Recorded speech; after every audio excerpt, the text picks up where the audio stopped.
G'day YouTube followers. Okay, I found a couple of things interesting the other day. There's been a couple of comments made on YouTube and a couple of forums regarding the distance from the top of the housing to the bottom of the base there. What I've done today is I'm going to show you how far, and the most important thing actually is how far the actual clutch comes up above the housing plate there. What I'm going to do is I'm going to install your standard sort of setup that you would normally do, 2 washers on a clutch, but I'm also now going to add another two on each side. Right, we're going to take some measurements here today, remembering that the important part about it is how far this clutch comes above this base, so when you mount your bell or basket, it doesn't actually hit the inner part of the basket. So we're going to do this as easy as I can. Right. Everything's mounted up properly, torqued right. I'm not going to go through that process. I'm going to try to make this video very quickly. We're going to show how far this particular clutch sits out. Okay, so we'll screw it in. Just turn it on its side. We're actually only on our RCmax engine because this is the engine that's actually having the problems, according to certain people. Now,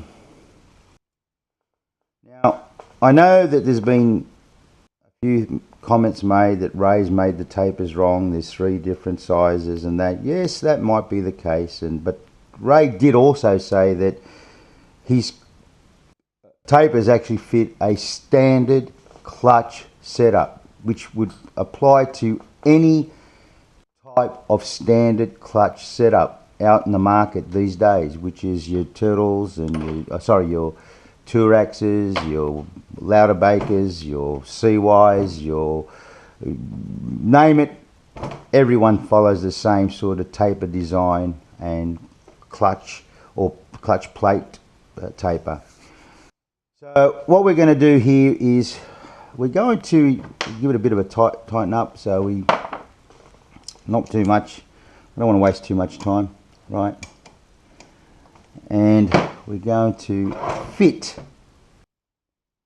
the black bone bell, which has been designed to fit a standard setup. Only the difference is the pinion shaft here. That's what Blackbone have come up with. They make their own design pinion. So we're going to put that in. Now, remembering, guys, I've added an extra 2 washers on each side of this particular clutch, and we're going to install this. I'm just going to quickly get a couple of bolts just to hold it in place so we don't have any problems. And, you know,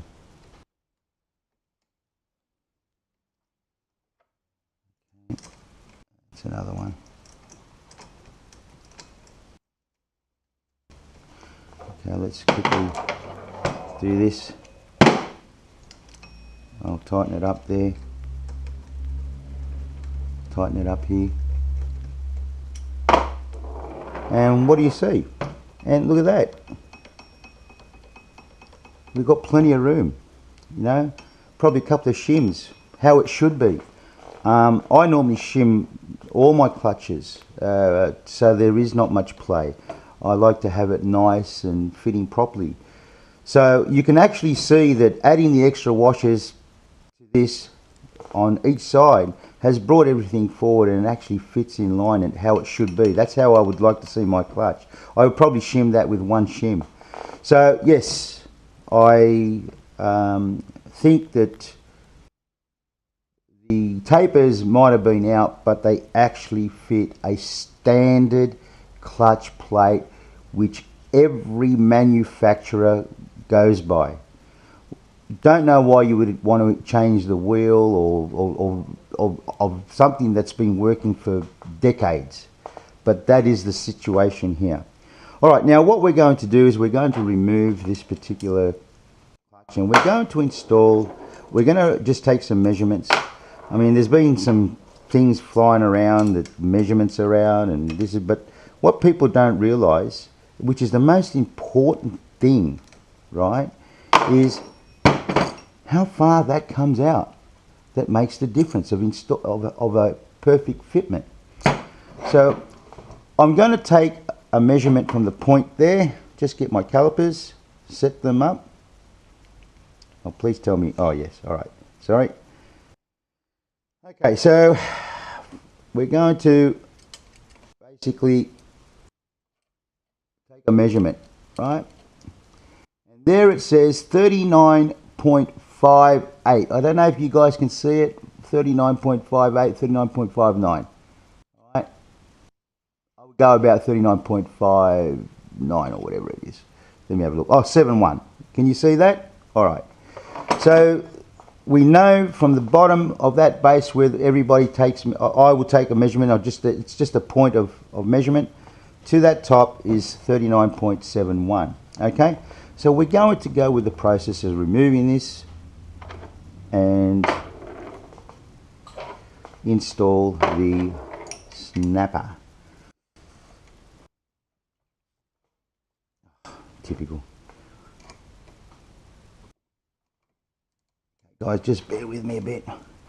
Now you see that I haven't tightened everything up, so you probably can get the tolerances down a little bit further, more gap. That means I can actually install another shim, possibly, another washer. So we can go with that sort of scenario. You know, most of the manufacturers or engine tuners I've dealt with that build not only engines but also clutches follow the standard setup because they know they need to have the same tolerances and making sure that the actual clutch fits. As you can see how many bolts I've got here, 3 on each side, 1, 2, 3, 1, 2, 3. So we've raised the clutch up further to show everyone on here. So now I'm going to remove this, but I'm going to need my little tool. Sorry guys, but you know, oops, here it is. Okay. I'll use some rubber thing. Probably not the best thing, but it's been working quite good for me at the moment. So the other way, and we're going to remove this with the right tool, of course. Socket.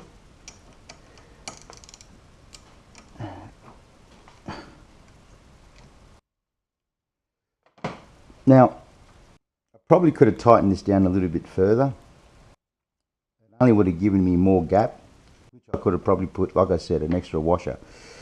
So at the end of the day, what everybody has to realize is the importance of it all is how far that clutch comes up, and then obviously what measurements the actual basket or bell is. That's probably the two main things that everybody has to realize on these particular motors. There's been a lot said on emails and things like that, you know, that people didn't actually, you know, work with certain people, but there's been communication but a lack of the other end. All right, now let me just put that in. Oh, okay, so that came off easy. You know that I haven't fitted it in far enough, probably, but it's still seated quite well, trust me, without having to put too much pressure or tightening as per recommendations. All right, so we're going, this is the, okay, just to let everybody know, this is a 70, and Ray has stamped the clutch plate for this as a number 2. I think it starts from 0, 1 and 2. Okay, so obviously that's 3 different types of tapers, but again I'm trying to let everyone know that the taper may be at fault, but it still fits a standard clutch setup, alright, or clutch shoes or hubs or whatever everybody wants to call them. Okay, now we'll go on with the installation of the snapper. We'll get the bolt for the snapper, wherever that may be now. I think it's this one here. Yes, no, maybe. Yep. Okay. Where is it? It's hard when you're looking for tools, honestly. What have I done with it? Ah, there it is. Sorry, guys.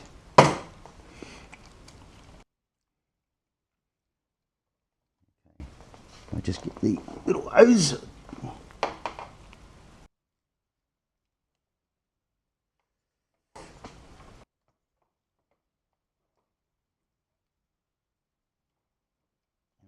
Go through the processes of tightening it up. Now, in my last video, you saw me really tighten the crap out of this, so I'm going to just tighten it how I would normally tighten any clutch. Doesn't need any more than that. Alright, okay, so tube's fine, a little bit on the crease side, but it's working fine. Alright, so we have the snapper clutch installed. You can see there at that point, it sticks out that far, but you'll see that those particular 1, 2, 3, 4 bolts or screws, whatever you want to call them, stick out that little bit further. Alright, so what we're going to do is, as you know, it isn't going to fit, but oh, we're going to fit it in there. We all know it's a problem. Okay, as you can see, I can't get it to fit. There it is. I've got movement there, it's touching. Okay, so I'm not going to go through the installation, but it's pointless. Alright, so what I'm going to show you here is the distance from where I took the last measurement, right, to the point there, and then I'm going to add the little bit there. Okay, so here we go, guys. As you can see, we have 36.14. 36.14. Alright, so now we're going to take the measurement of the top of that bolt, which is another 2.347. So let's do the calculations here. That's about 38.60. So the actual clutch, snapper clutch, fits in further than what I've actually have installed on a standard clutch setup with 3 extra washers. The other one came to 39 point something. Alright, so again, I wouldn't particularly blame Ray for the tolerances.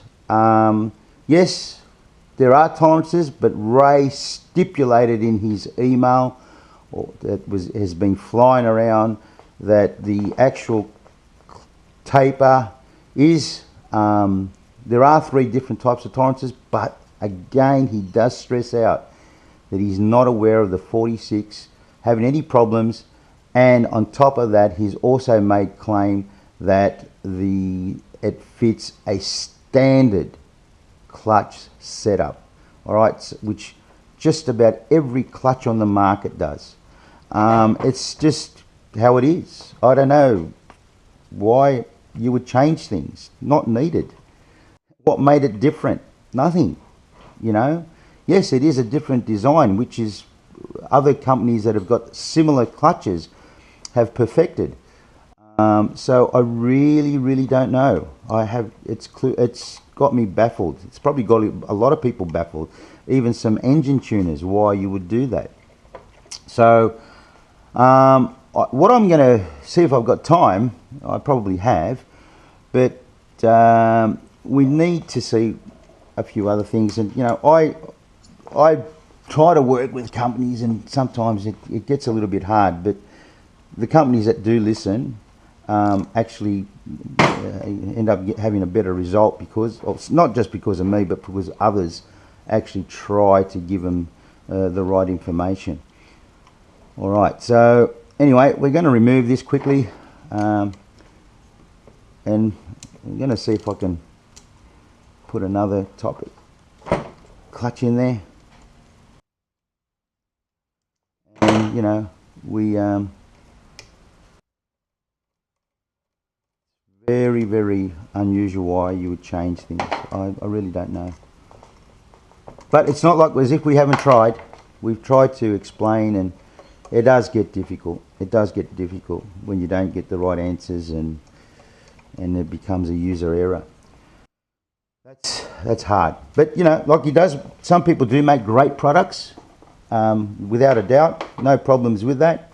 You know, but you can make mistakes at times, and it's very important that you sort of listen to your customers, because your customers are the ones that are out there, you know, working hard and trying to make things work. And you know, when it doesn't, it gets really frustrating.